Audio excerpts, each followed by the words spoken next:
Hello, I recently did a video in which I talked about monsters that Geralt wouldn't take a contract on, and in that video I talked about higher vampires, as they are the second most powerful beings in the Witcher universe. In the comments to this video, I did find some people who were rather confused regarding the different types of vampires in the Witcher universe, so I thought I'd clear that all up in this video. The confusion is very fair because the lore on vampires is very confusing between the books, the games, and then more so in the Blood and Wine DLC. So first I'll be going through every single species of vampire in the Witcher universe before then trying to clear up some of the confusion about higher vampires and vampires in general. In the books, Sapkowski breaks many popular stereotypes regarding vampires. For example, vampire repellents such as garlic, holy water, and stakes don't actually work in the Witcher universe. It's also established that unlike popular stereotype, a vampire bite doesn't actually turn one into a vampire. Vampires are merely just a different species that arrived during the conjunction of the spheres. And the way in which Regis classifies them is he talks about how some of them do mutilate their victims' remains, whereas some of them don't. Regis talks about how higher vampires, Muellers, Alps, Bruxes, and Nosferatz don't mutilate their victims, however Fladers and Akimaras do. The games added to the lore drastically, creating two categories of vampire and also adding to the list of vampires in the Witcher series. Two categories of vampire being higher and lower or lesser, and seemingly the main distinguishing factor between the two is intelligence. The more animalistic vampires are classified as lesser, whereas the more sentient and intelligent vampires are classified as higher vampires. The known lesser vampires are Akimara, Flader, Garcon, and Plumbards, whereas the known higher vampires are Alps, Catacans, Muellers, Bruxes, Nosferatz, and true higher vampires. First we'll start by going through the lesser vampires, and we'll start that by going through Akimara. We of course know from the books that they mutilate their victims, however they are also exceptionally swift, vicious, and very animalistic. Much like Catacans and Nosferatz, they bear a strong resemblance to overgrown bats, more like Catacans in that regard. However, the distinguishing difference is that they have pink skin with white beards. Like a Catacan, an Akimara can also turn invisible, however another distinguishing factor is that Akimara are exceptionally cruel. So to conclude with Akimara, Akimaras are very animalistic vampires with a freaky appearance, if I do say so myself, and coupled with their speed, strength, invisibility, and ferocity, this all makes them a very dangerous vampire. The next lesser vampire we will be discussing is a Flader, which actually comes from the word Fledermaus, I hope I pronounced that right, which means bat. Fladers are very distinct in their appearance. They are large, hairless, and have horns much like a Catacan. However, they look nothing like a Catacan. However, the especially unique aspect of a Flader is their method of attacking, in that they drop down on their prey to try and take them by surprise. But don't get mixed up, in a fight, Fladers will not run. Instead, they go into some form of mindless rage in which they will keep pouncing at an enemy until either they die or their enemy dies. It's widely regarded that Fladers are the least threatening of the lesser vampires, however they are still very dangerous because of the way in which they choose to attack their prey by taking them by surprise. And if you've played The Witcher 1, you'll know that they literally just perch on the ceiling and pounce down from above. The next of the lesser vampires we will be discussing is a Garcon, and in terms of their physical strength, they're described to be much like Fladers, meaning in terms of brute force, they are stronger than that of fiends, however considered one of the weaker vampires. However, Garcons don't just use their brute force. They're described to be incredibly ugly, which they use this to their advantage to stun their opponents. I happen to know a few people who have this same effect. Another unique aspect about Garcons is that they seem to gather in some form of pack with other lesser vampires, and in this pact, the Garcon normally acts as the leader. Garcons aren't particularly quick, but they do possess the ability to jump very long distance, and they often attack their enemies this way. Now, this is the area that makes them particularly unique and distinguishes them massively from any of the lesser vampires. During combat, they tend to keep their distance from their foes, instead trying to incapacitate them either through stunning them merely with their appearance, or by using a form of telepathy that provokes visions to the victim that beguiles and disorients them. And in my opinion, this ability of telepathy in order to disorient your opponent makes them arguably the strongest of the lesser vampire. In my opinion, it is between these or Akimara. However, there is still one more lesser vampire to discuss, and that being a Plumbard. These don't appear in the main trilogy and are only mentioned in the books and appear in Thronebreaker. They are the most bat-like of any of the vampires vampires and the smallest too. As a result of their small size, one alone doesn't really pose too much of a threat. But the reason why Fladers are considered to be weaker is because the way in which Plumbards act, and that being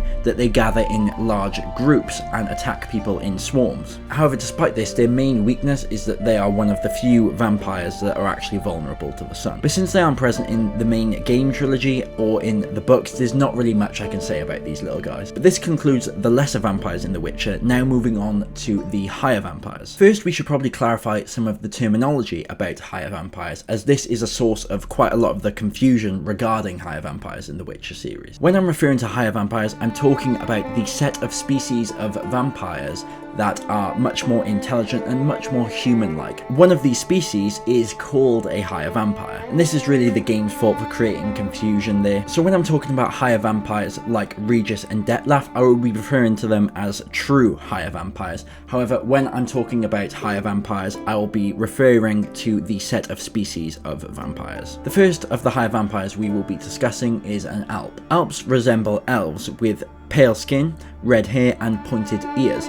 They are also often mistaken for a succubus. They are resistant to the sun but tend to almost black if they are affected by it too much. They prefer to prey upon victims who are asleep and inject their prey with some form of anesthetic to make them fall asleep. They are often overlooked due to how similar they are to Bruxi. However, unlike a Bruxer, they cannot turn invisible. They emit a large shrieking noise whose shockwave can incapacitate. However, their strongest asset is their agility, their ability to leap with an uncanny lightness that borders on flying. Because their typical form looks similar to that of an elf, they can easily blend in with human society, but not to the extent that a Bruxer can. They also can supposedly appear as animals though. Alps are typically overshadowed by their much more powerful cousins, Bruxers. However, they are very unique in a number of ways, including the ones mentioned. For unrelated reasons, they're one of my favourite vampires in the Witcher universe. The next higher vampire we will be discussing is a Catacan. They're the most wild and savage of the intelligent vampires, and like Plumbards and Nosferatz, they are susceptible to the sun. They are very bat-like in their appearance, but larger and much more monstrous. They are known to collect gold or shiny objects and keep it on their body. For example, in this image you can see the Catacan is keeping gold on their wrists, horns, and they often tie it into their fur. They can learn the common tongue, but they tend to communicate telepathically. They of course have their long fangs and talons. They are also capable of going invisible. In fact, it is said that the only true way of knowing where one is by paying attention to its shadow. They are fairly similar to Akimaras, but much smarter and more powerful. However, this is only something that is true during the nighttime. A point of controversy, however, is whether Catacans have got a human form. It was typically the case that they did not have a human form, if not for the existence of quests such as Carnal Sins, which is also the source of a lot of confusion regarding vampires in The Witcher. So we'll use the quest Carnal Sins as an example. At the end of the quest, the killer proclaims that he is a higher vampire. However, when fighting him, you can clearly see he is merely a Catacan. This is a great error on the part of CD Projekt Red, as I think they wished to feature a true higher vampire in The Witcher 3, but didn't know they would be focusing on them and changing many aspects about them in Blood and Wine. And this is also a good example where people get confused on the terminology, as the killer could have merely meant that he is a higher vampire in the sense that a Catacan is a higher vampire,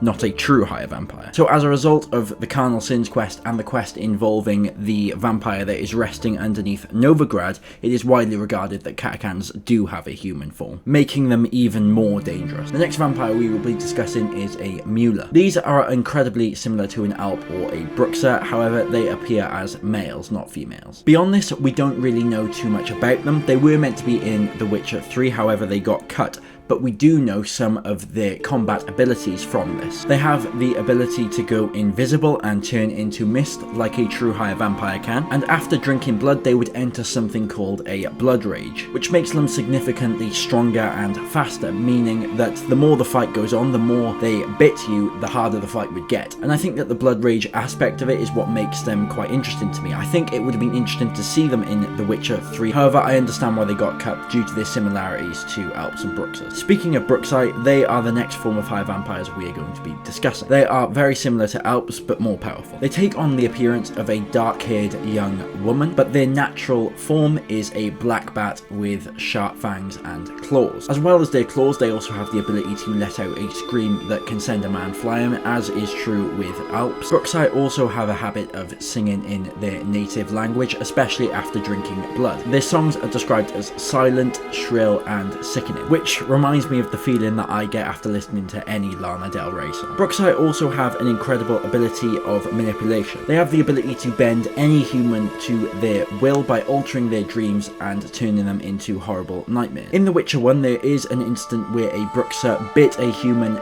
and turned them into a Bruxer, which directly contradicts Sapkowski. This was somewhat of an error by CD Projekt Red and was never touched on again though. They have all of the combat abilities of an Alp, but more powerful, and have more of an ability to blend in with humans, as seen with the Bruxer of Corvo Bianco, and more so a case with Oriana. There was another point of confusion, people saying that Geralt killed Oriana, therefore he killed a true higher vampire. This is not true because the developers confirmed that Oriana is in fact a Bruxer, but she does go to show how Bruxite are able to blend into society, making them incredibly dangerous. Finally, before we discuss true higher vampires, there is still one more higher vampire to discuss, and that being Nosferatz. These are what I would describe as your more classical vampires. It has a human form and a bat-like form, and are described to be similar to Catacans. However, the images that we have of Nosferatz look very different to that of Catacans. They are also considered to be more powerful than a Catacan, but since they're merely mentioned in the books and don't appear in the games, we don't know much about the way in which they attack their victims and such. They are susceptible to the sun though, but we simply don't know enough about Nosferatz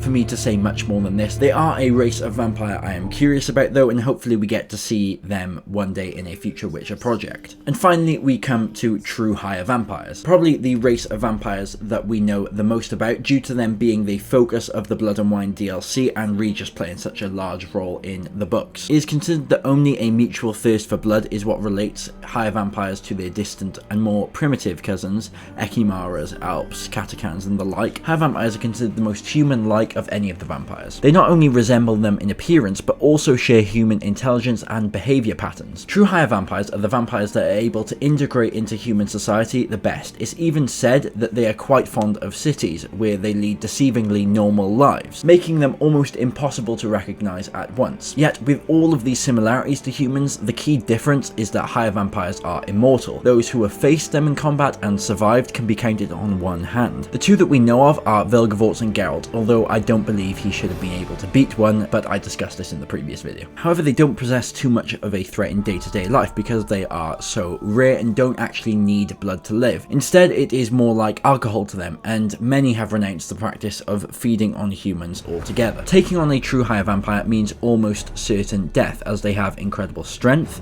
they are able to manipulate men and animals, turn invisible, and turn into a giant bat, one that is nearly impossible to defeat. Some are even said to have their own unique abilities that only they possess. Just with this, it makes them one of the most powerful beings in the Witcher universe, but when you consider the lore that was created in Blood and Wine, they easily become the second most powerful in the Witcher universe. Prior to Blood and Wine, it was considered that although very powerful, it was possible to kill a true higher vampire. This is because towards the end of the books, spoiler alert, Vilgefortz kills Regis, turning him into ashes. However, Blood and Wine established that a true higher vampire can only truly die if it is killed by another of its own kind. This is why Regis is in Blood and Wine. It was also established that there was once some form of society for true higher vampires, and that there are rules that a true higher vampire must follow. You may be wondering who is going to enforce these rules upon the second most powerful being in the entire Witcher universe. Well, the answer to that question is ancient vampires, who were also established in the Blood and Wine DLC. Many consider ancient vampires to be a different kind of vampire altogether, but I think they're just very old and very powerful true higher vampires. The Elder Vampires are significantly more powerful than a normal true higher vampire, and are only visited under the most extreme circumstances. There are only 3 true higher vampires that we meet throughout the whole Witcher series, that being Regis, Detlaf, and the Unseen Elder, and that just about concludes true higher vampires. And anyway, that's a summary of every vampire in in the Witcher universe. I hope you found this video informative or at least enjoyable, and if you have anything to add, please do so in the comment. I also hope that I've cleared up some of the confusions regarding the instance with the Catacans in the main Witcher game and with Oriana in Blood and Wine. I would also just like to say thank you for the amount of support that I received on my previous YouTube video, which just so happened to be my first one, so thank you very much for that. Anyway, I hope you enjoyed this video. That's pretty much it. Thank you for watching, and goodbye.